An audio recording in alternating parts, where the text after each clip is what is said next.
I don't think I've ever told you guys this, but we have a second floor on our fixer-upper house. I'll show you all of that later because I have lots of projects up there, but for now, let me show you how I transformed this stairwell wall from this to this.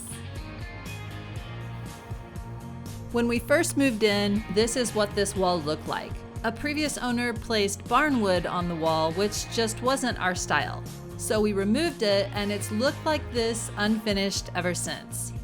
When you first walk in our house, the stairway is immediately to the right in a very small opening that leads to a dark stairwell.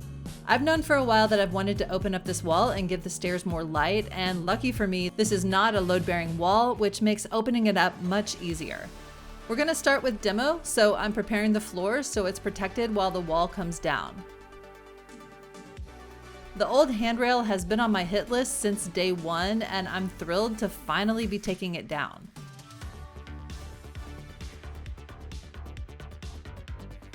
That's just crazy. Creating a barrier for controlling dust is always a good idea during demo, and this zip wall system that you've seen me use on other projects makes it quick and easy. I'll link it for you down below. And now on to demo. Before starting, I made sure there were no electrical lines or water lines that I could possibly cut when cutting into the wall.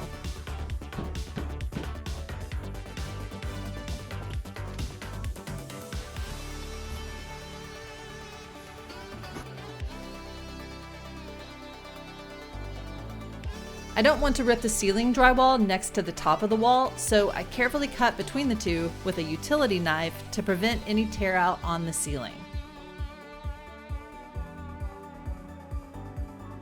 I'm going to be using this diagonal stair skirting as my trim line, so I cut the caulk line and then I cut away the drywall, following the skirting with my drywall knife. I pushed the long knife all the way through, which now also shows me where my cut line is on the outside wall.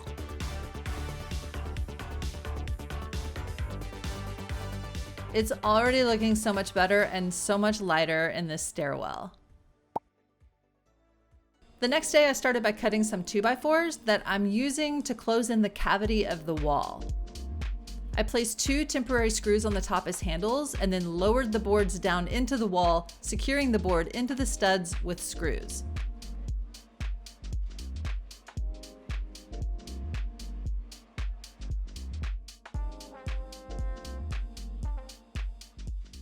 So this wall is not load bearing. I've done my research, I've triple checked, I even talked to an expert about it.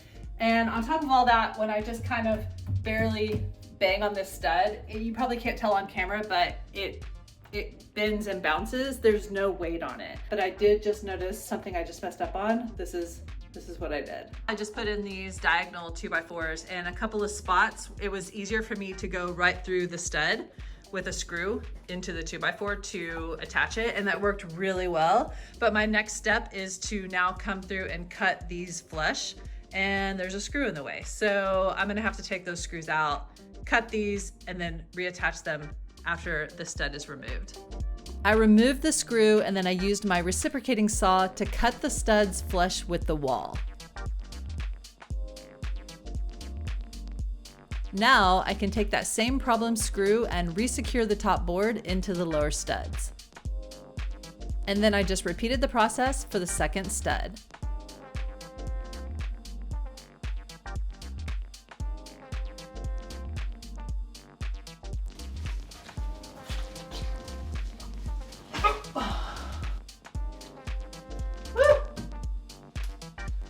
Open up! Feels good. I removed all of this top drywall, and in hindsight, I should have just kept it, so now I've got to add it back. I used some paper to trace the end triangular shape and then transferred the shape onto some scrap drywall.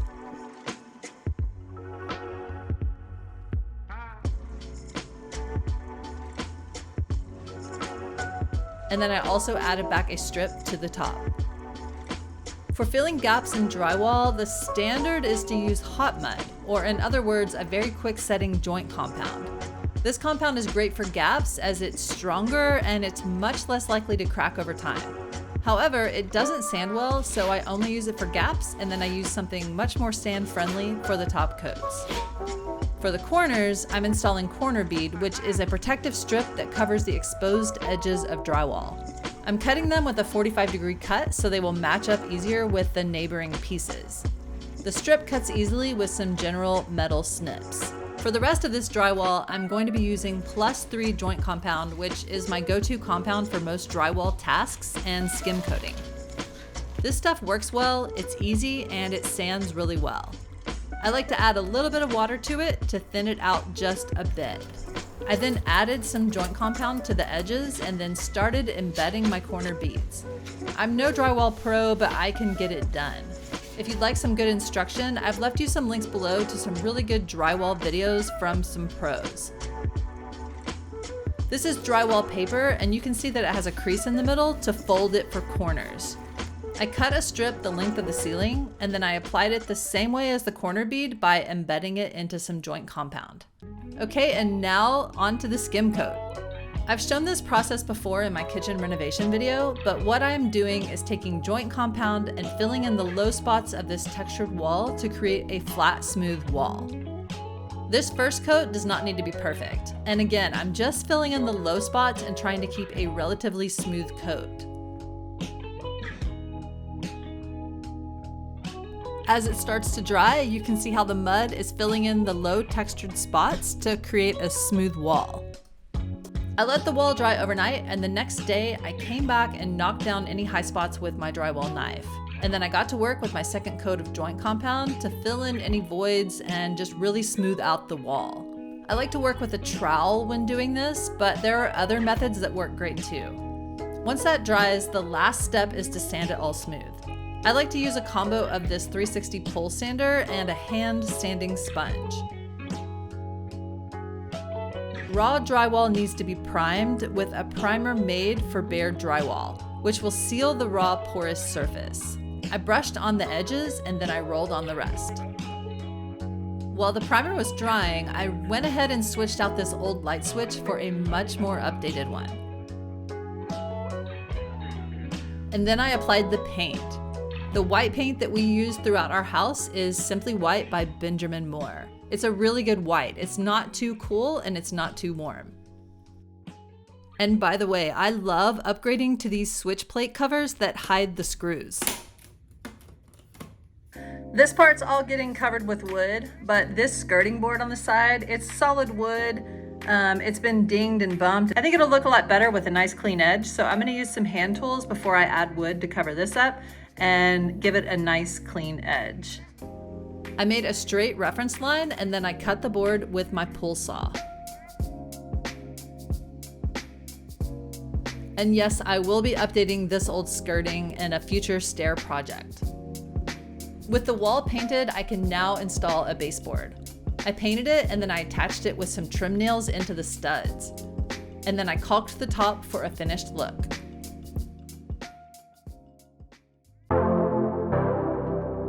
Okay, and now on to wood. I'm trimming out the inside part of this open wall. I picked white oak as my wood, but any hardwood would work. This beginning board has some funny angles, so I marked them on my board and then I cut it all to size.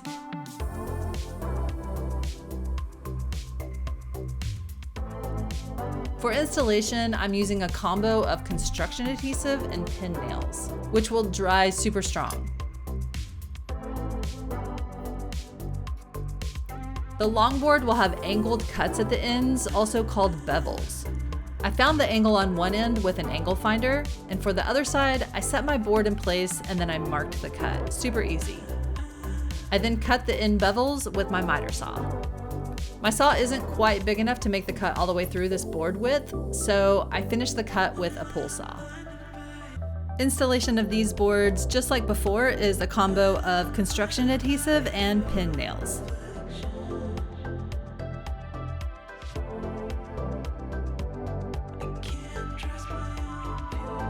This long diagonal board is flush with the wall except in this one area where it's sitting a little proud, and that's because the wall isn't perfectly straight.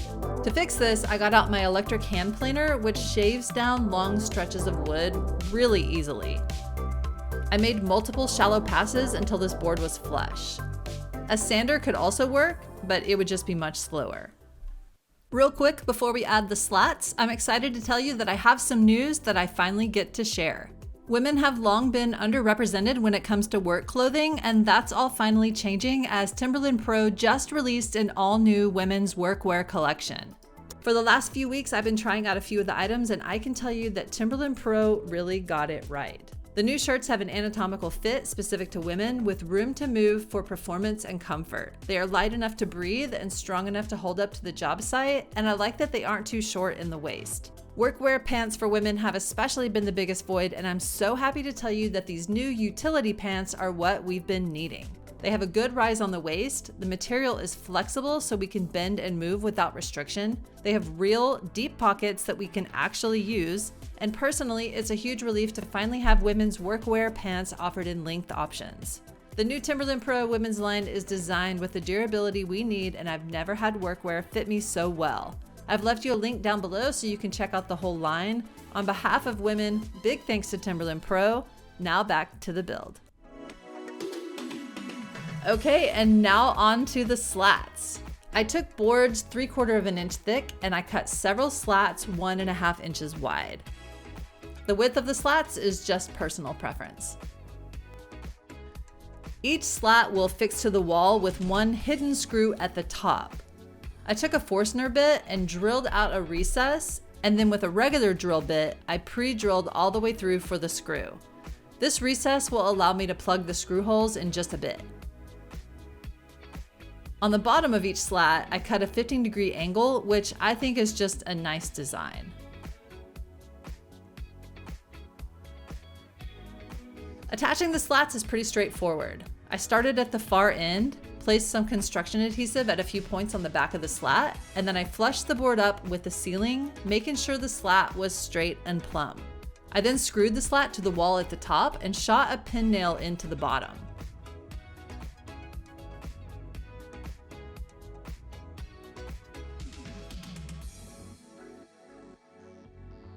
I used a scrap slat that was also 1.5 inches wide as my spacing block between each slat for uniform spacing.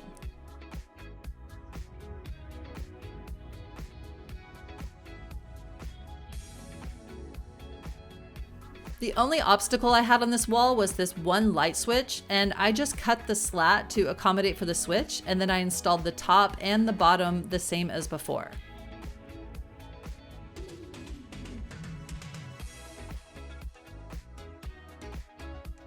And then it was just rinse and repeat for the rest of the slats, being sure to keep the slats plumb as I moved along the wall.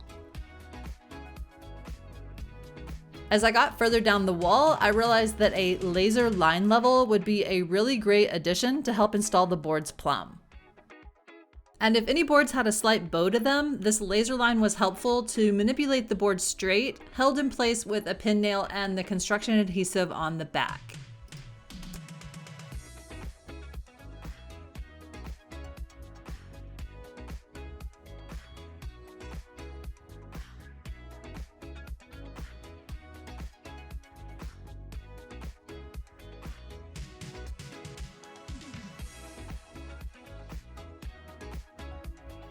Before getting to the end, I decided that I would stop short and leave the end open.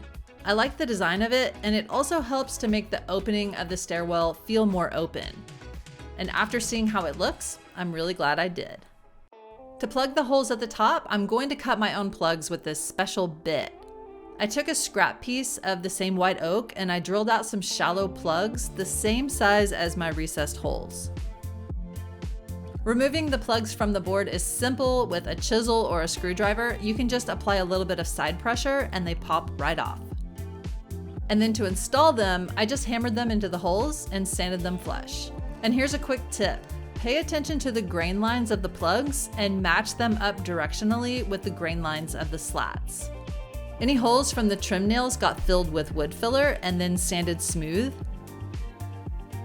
And then I took a tack cloth and I removed any sawdust from the slats to prepare for finish.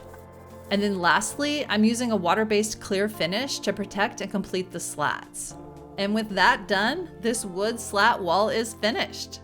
Real quick, let's take a look back at this wall before. The barn wood was just not our vibe for this house. The stairway was dark, The opening was small and everything was just pretty basic. And take a look at it now. I can't get over how much I love it. The white oak is just gorgeous. The whole wall stands out and provides a wonderful new texture, contrast, and detail that just wasn't there before. I love how you can see the white wall behind the slats, and then it opens up to reveal partial views into the stairway. And speaking of, the stairway is lighter, brighter, and I love how the shadows cast this cool detail on the inside against the trim. I think the slight 15-degree angle on the bottom of the slats is a nice extra detail, as well as the wood trim on the inside of the wall opening, and the design of not taking the slats all the way to the end.